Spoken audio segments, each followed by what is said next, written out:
पाठशाला में अब देश पर गर्व करने वाला वो चैप्टर जिसमें बताएंगे कि कैसे भूख से तड़पती दुनिया का पेट भरने का जिम्मा भारत ने उठा लिया है।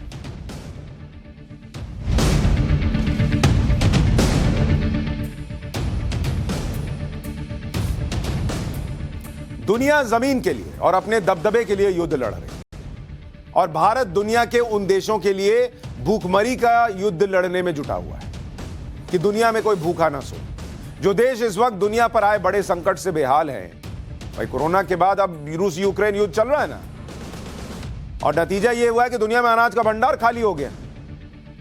जिन्हें युद्ध का हथियार बेचना है उनका अकाउंट भर रहा है, लेकिन गरीब आदमी भूखा सो रहा है। यह दुनिया की सच्चाई है। करोड़ों लोगों पर दाने दाने का संकट है।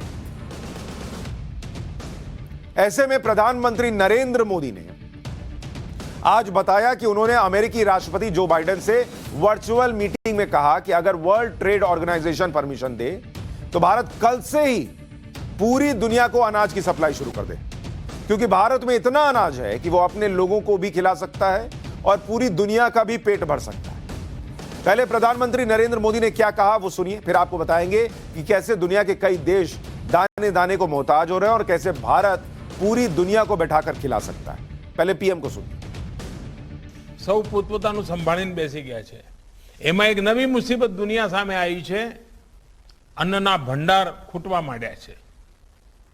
કાલે હું અમેરિકાના રાષ્ટ્રપતિ જોડે ચર્ચા કરતો હતો તો એમણે પણ કહ્યું કે એક મોટું ત્યારે મેં એમને કહ્યું તમે અમને WTO જો પરવાનગી આપે થોડી રાહત કરી દે કે ભાઈ ભારતમાં જે ભંડાર પડ્યા છે તમે બહાર મોકલી શકો છો, तो हमें काले मोकलवा तैयार छे। हमें तो भारत ने तो जमाड़ीए छीए।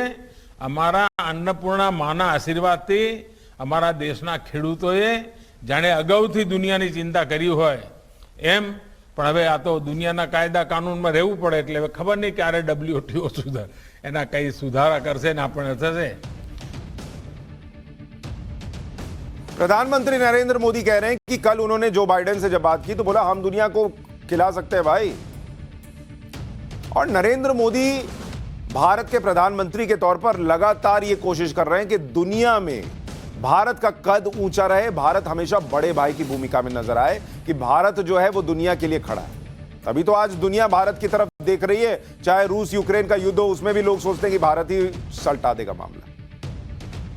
भूखमरी के शिकार दुनिया में 69 करोड़ लोग हैं। दुनिया की भूखमरी का आलम देखिए।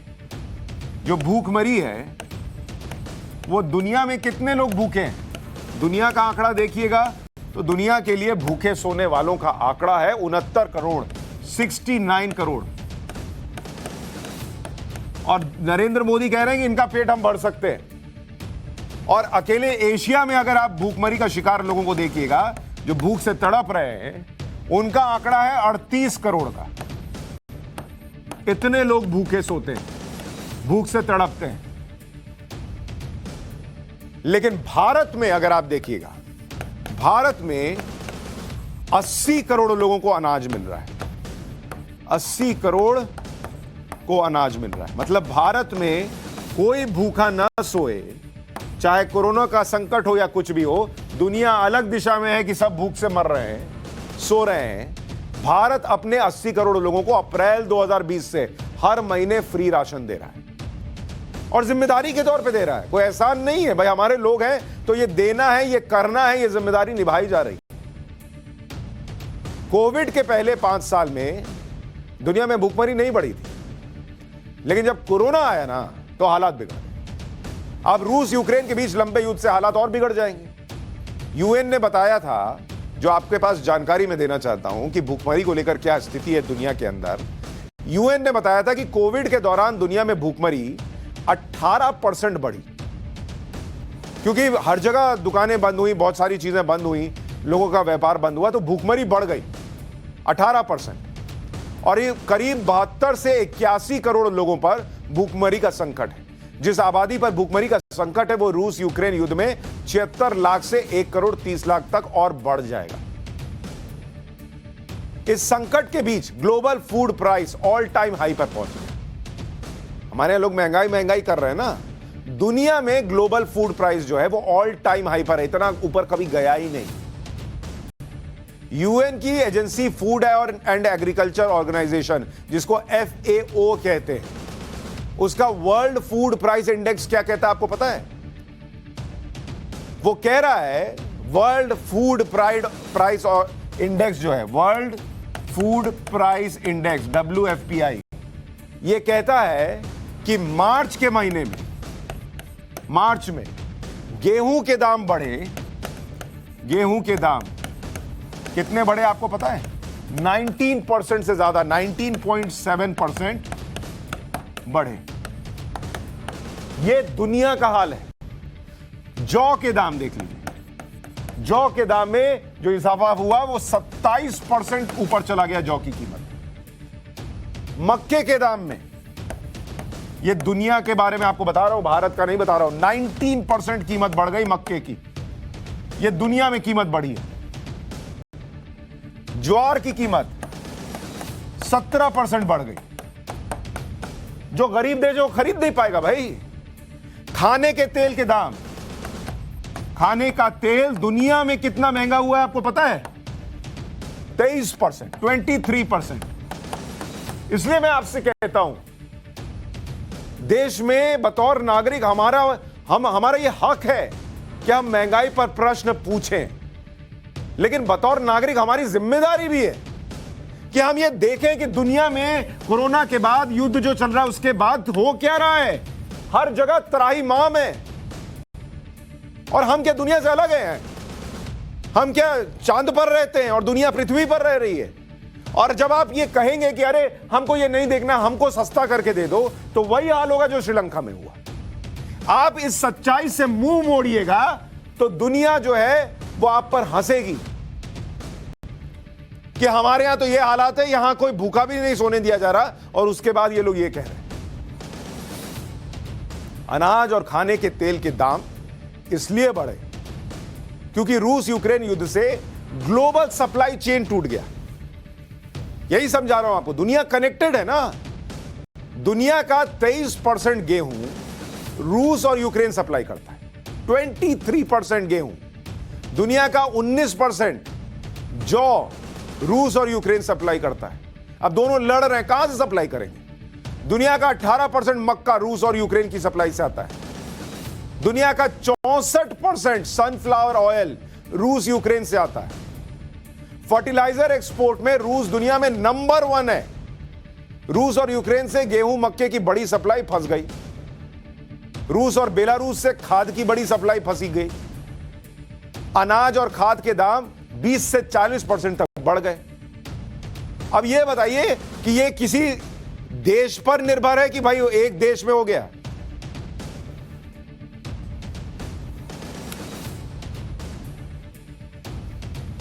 ये तो हर जगह हो रहा है ना, किसी एक जगह तो नहीं हो रहा।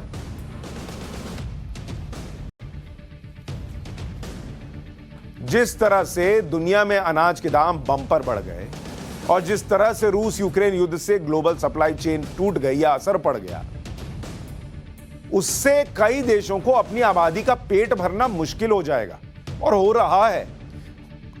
जो बात नरेंद्र मोदी, पीएम नरेंद्र मोदी कह रहे हैं, वो ऐसे ही नहीं कह रहे।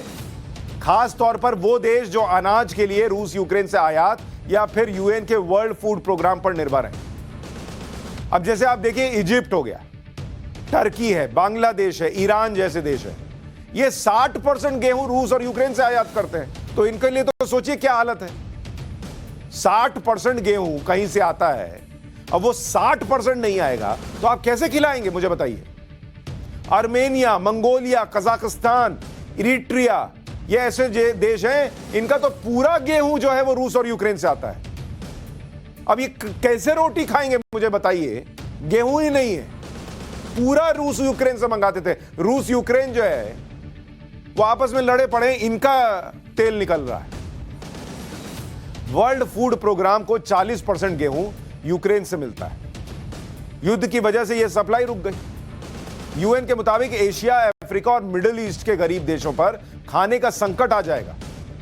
Yemen, Syria, south Sudan, Ethiopia जैसे देशों में संघर्ष की वजह से पहले ही भूखमरी का संकट है।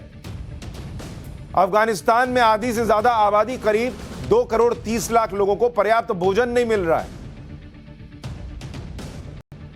आप यहां इसी में फंसे हुए हैं कि रामनवमी पे यात्रा निकली तो नाच कैसे दिया। अरे दुनिया नाच रही है पागल होकर कि खाने को नहीं मिल रहा। आप देखिए हमारे यहां कितने बेहतर हालात हैं। जो देश रूस यूक्रेन से गेहूं और दूसरे अनाज मंगवाते थे, उन्हें अब क्या करना पड़ रहा है? दूसरे देशों से गेहूं और दूसरा अनाज मंगवाना पड़ रहा है। वो दूसरा देश भी तो किसी तीसरे को सप्लाई कर रहा था, अब उस पर ज्यादा प्रेशर पड़ गया, कहां से देगा? इसी से ग्लोबल सप्लाई पर दबाव पड़ गया। दुनिया में गेहूं का सबसे बड़ा उत्पादक और उपभोक्ता चीन है, चाइना। चीन इस बार पहले से कहीं ज्यादा मात्रा में गेहूं आयात करेगा, क्योंकि पिछले साल हुआ क्या चीन में कि वहां आ गई बाढ़ और उसकी वजह से गेहूं की 1/3 फसल बर्बाद हो गई। अब जो सबसे ज्यादा उगा रहा था और सबसे ज्यादा दे रहा था, उसके यहां खुद लाले पड़े हुए हैं कि वो अपने यहां क्या खिलाए, उसके यहां 1/3 बर्बाद। और उसकी आबादी कोई छोटी तो है नहीं, दुनिया में सबसे ज्यादा जनसंख्या है। तो अगर 1/3 बर्बाद हो गया, उगा ही नहीं या बर्बाद हो गया, तो वो अपने यहां पहले कैसे खिलाएगा, उसकी चिंता ये है। तो चीन तो गया लिस्ट से बाहर। गेहूं और बाकी अनाज के दूसरे बड़े उत्पादक देश जैसे अमेरिका हो गया, कनाडा, फ्रांस, ऑस्ट्रेलिया, अर्जेंटीना, ये जो देश है ये पहले घरेलू सप्लाई पर ध्यान देंगे और एक्सपोर्ट पर लिमिट लगा देंगे। अब दुनिया में जो बाकी देश रह गए वो मुंह बाए खड़े हैं, मुंह देख रहे हैं कि कौन खिलाएगा। ऐसे में एक ही नाम बचता है और वो नाम है भारत।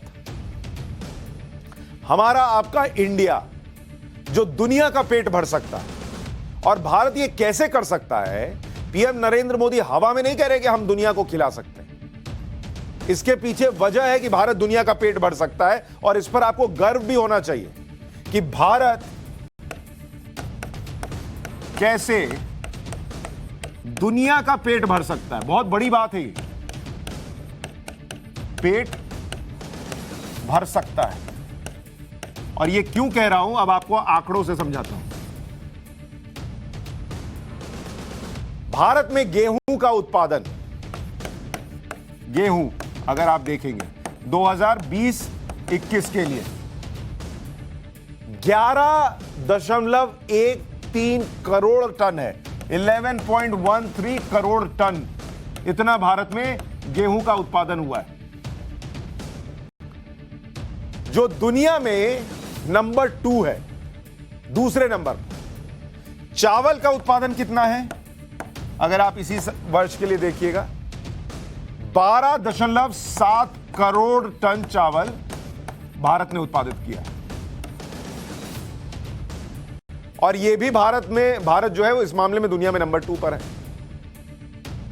हमारा जो बफर स्टॉक है, मतलब जो हम राशन बांट रहे हैं और जो राशन हमारी जरूरत है कि इतना हमको मिलना चाहिए, उसके अलावा जो हमारे पास बफर स्टॉक है अनाज का, जो सरकार खरीद कर रखती है, वो चावल जो है हमारे पास बफर स्टॉक में, आपको बता रहा हूं, वो चावल हमारे पास है 323 लाख मीट्रिक टन एमटी। और गेहूं हमारे पास है जो बफर में पड़ा हुआ है, मतलब एक्स्ट्रा है, वो है 190 लाख मीट्रिक टन। यह बात भी ध्यान रखिएगा कि जब इतना उत्पादन हुआ और इतना अभी बफर में है 80 करोड़ लोगों को देने के बाद, ये एमएसपी पे खरीदा गया था। तो जो लोग किसान आंदोलन में अफवाह फैला रहे थे, उड़ा रहे थे, वो भी जैसे अभी मुसलमान खतरे में, किसान खतरे में वाला टूल किट चल रहा था, ये आंकड़े उसकी भी गवाही दे रहे कि कौन खतरे में। भारत का गेहूं निर्यात 2020-21 में 21 लाख टन और 2022-23 में अनुमानित है कि भारत 100 लाख टन गेहूं निर्यात करेगा, दूसरे देशों को देगा, बेचेगा, देगा, उनका पेट भरेगा, क्योंकि किसी के पास है ही नहीं और हमारे पास है तो हम देंगे। और इसीलिए भारत का कद दुनिया में लगातार ऊपर जा रहा है। इससे पहले भी भारत ने दुनिया की बहुत मदद की है, यह मत भूल सोचिएगा कि सिर्फ गेहूं और चावल देने की बात। आपको याद होगा कि भारत ने वैक्सीन की सप्लाई की थी, यह मत भूलिएगा। जब ये कहा जा रहा था हमारे बच्चों की वैक्सीन दे दी, हमारे बच्चों की वैक्सीन दे दी, ये जो बच्चों जैसी बातें कर रहे थे, क्योंकि बच्चों को तो वैक्सीन तब लगनी भी नहीं थी, तो भारत ने 150 देशों को वैक्सीन की सप्लाई की थी। और इतना ही नहीं, 17 करोड़ डोज दी थी HCQ की, जिसको बोलने में आपकी जुबान लड़खड़ा जाएगी, हाइड्रोक्सीक्लोरोक्वीन। 55 देशों को 11 करोड़ दिया था, 55 करोड़, माफ कीजिएगा, 55 देशों को दिया था 11 करोड़ डोज। यह भी भारत ने मदद की। दुनिया में जो देश खुद को सुपर पावर कहते हैं ना, वो किस बात पे सुपर पावर कहते हैं? कि मेरे पास ये हथियार है। भारत आज सुपर पावर कैसे बन रहा है? कि तुम हथियार है, मेरे पास भी हथियार है, लेकिन मेरे पास दिल भी है। और वो ये दिल समझता है कि कोई भूखा सोता है तो उस पर क्या बीतती है, तो उसकी मदद करता है। वो दिल ये समझता है कि कोई अगर कोरोना से प्रभावित हो रहा है, उसको बचाओगे तो उसके परिवार जो है वो कैसे खुश होगा, इसलिए वो वैक्सीन की सप्लाई करता है। भारत का दिल ये समझता है कि कैसे कोरोना की दवा दोगे, दुनिया बचेगी, तभी हम भी साथ चल पाएंगे। दुनिया की मदद इन सुपर पावर्स ने नहीं की उतनी जितनी भारत करता रहा और कर रहा है। सुपर पावर खुद को कहने वाले यही देश भारत पर दबाव बनाते हैं कि वो रूस से तेल की सप्लाई कम कर दे, लेकिन ये नया भारत है, दबाव तो ऐसे झाड़ देता है। अब हटाओ दबाव, दबाव नहीं लेता मैं, प्रेशर नहीं लेता। भारत दबाव नहीं लेता, पलट के करारा जवाब देता है। विदेश मंत्री एस जयशंकर को एक बार सुनिए, उनका बयान बड़ा वायरल है। अमेरिका गए हुए थे, जो बाइडेन और पीएम मोदी की मुलाकात के बाद जब अमेरिकी पत्रकारों ने कुछ पूछा तो जवाब ऐसा दिया कि लोग धुआं धुआं हो गए। पाठशाला में हम क्लास लगाते, उन्होंने वहां अमेरिकी पत्रकारों और अमेरिका की क्लास लगा दी, धुआं धुआं एकदम। सुनिए। I noticed you refer to oil purchases.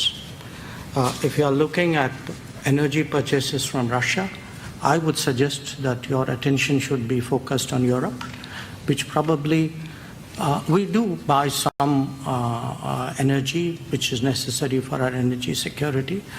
But I suspect, looking at the figures, probably our total purchases for the month would be less than what Europe does in an afternoon.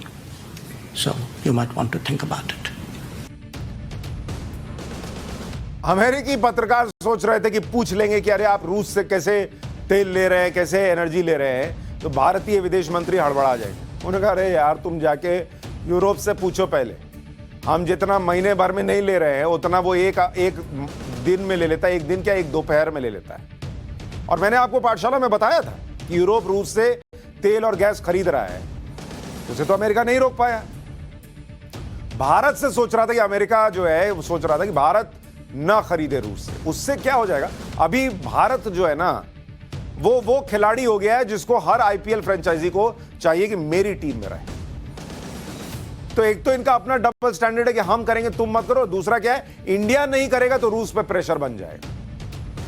Bharat रूस से कितना तेल लेता है? 1 से 2%। अमेरिकी राष्ट्रपति Joe Biden ने पीएम मोदी से मीटिंग में यही कहा कि भारत रूस से तेल और दूसरी चीजों का खरीदना कम करे, लेकिन खुद अमेरिका ने बता दिया कि पीएम ने कोई कमिटमेंट नहीं दिया है। व्हाइट हाउस की प्रेस सेक्रेटरी जेन साकी ने कहा कि राष्ट्रपति बाइडेन ने क्लियर कर दिया कि वो नहीं मानते कि रूस से तेल और दूसरी चीजें खरीदना भारत के हित में होगा। भारत रूस से सिर्फ 1 से 2% तेल ही खरीदता है और राष्ट्रपति बाइडेन ने कहा कि वो इसे भी कम करने में मदद करने के लिए तैयार है। रूस से तेल खरीद कम करने या खत्म करने पर पीएम मोदी ने कोई भरोसा नहीं दिया। बेहतर होगा कि पीएम मोदी और भारत ही इस पर जवाब दें। भारत के साथ रिश्ते प्रेसिडेंट बाइडेन और अमेरिका के लिए बहुत है। तो ये वो नया भारत है जिसमें बाइडेन की नहीं चलती बॉस, होगे तुम अमेरिका अपने यहां, हम अपने हिसाब से चलती। यही ना इमरान खान कह रहे थे कि भारत पे कोई सुपर पावर का प्रेशर नहीं चलता। तो बाइडेन ने सोचा था कि हम मीटिंग करेंगे, कुछ प्रेशर बनेगा, झाड़ दिया दबाव, ले जाओ। जब अमेरिका ने देख लिया कि कहीं से कुछ दबाव काम नहीं आ रहा, मन तो बहुत चिड़चिड़ाया होगा। क्या करें, कर कुछ पा नहीं रहे क्योंकि इंडिया को दबाना मुश्किल, इंडिया को छोड़ना मुश्किल। तो उसने क्या किया कि मानवाधिकारों का मामला निकाल लिया अमेरिका में विदेश मंत्री और रक्षा मंत्री की 2+2 मीटिंग के बाद ज्वाइंट प्रेस कॉन्फ्रेंस में अमेरिका के विदेश मंत्री एंटनी ब्लिंकन ने कहा कि मानवाधिकारों के मामले में साझा मूल्यों पर हम लगातार भारतीय पार्टनर्स के साथ बातचीत कर रहे हैं। भारत में मानवाधिकार उल्लंघन के हाल में बड़े मामलों पर भी हमारी नजर है। कुछ नहीं समझ में आया तो सोचे कि मानवाधिकार पर बोल देता। अरे तुम अपने यहां का मानवाधिकार देखो। ब्लैक लाइव्स मैटर तुम्हारे यहां हुआ था ना, हमारे यहां तो हम दुनिया को खिलाने के लिए तैयार बैठे हैं। हमारे यहां मानवाधिकार इतना है कि यहां साल भर 1.5 साल जो है प्रदर्शन चल जाता है, लोग रोड छेक के बैठ जाते हैं, रोड घेर के बैठ जाते हैं, सुप्रीम कोर्ट और फलाना कोर्ट जो है वो कहता रह जाता है, लेकिन लाठी डंडा नहीं चलता। और तुमने क्या किया था वो ब्लैक लाइव्स मैटर में? वो एक भाई के गले पे टांग रखकर उसकी जान ही निकाल दी थी। हमको मानवाधिकार मत समझाओ, लेकिन इनकी भी गलती नहीं, कुछ कर नहीं पा रहे तो सोचा कुछ ही बोल दें।